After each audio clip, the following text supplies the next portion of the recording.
হরে কৃষ্ণ। আজ আমি আমার চ্যানেল নিয়ে আপনাদের সামনে চলে এসেছি। আজ আমি আপনাদেরকে একটা অন্য কথা বলবো। কোন বিদ্যা আসল বিদ্যা? যে বিদ্যা অর্জন করে শুধু অর্থ উপার্জন করা যায় সেটা আসল বিদ্যা নয়। যে বিদ্যা মানুষের নম্রতা ভদ্রতা শেখায় না সেটাও আসল বিদ্যা না। যে বিদ্যার মাধ্যমে ভগবানকে জানা যায় সেটাই হলো পারবিদ্যা বা পরাবিদ্যা। এই পরাবিদ্যা সবাই কিন্তু অর্জন করতে পারে না।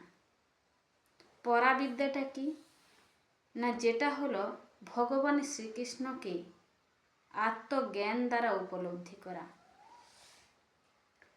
যে আত্মজ্ঞান দ্বারা ভগবানকে উপলব্ধি করতে পারবেন তিনি আসল, সে বিদ্যাটাই তার আসল বিদ্যা।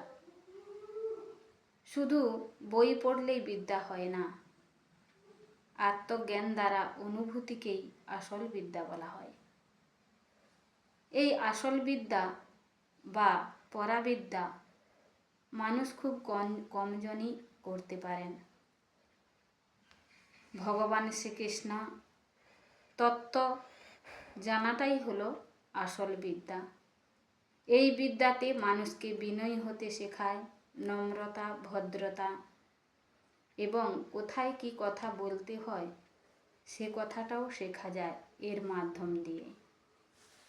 অতএব ভগবানের উপরে বিশ্বাস রাখুন আর তত্ত্বজ্ঞানের মাধ্যমে আপনারা বিদ্যা অর্জন করুন।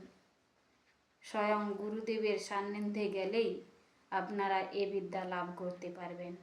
হরে কৃষ্ণ।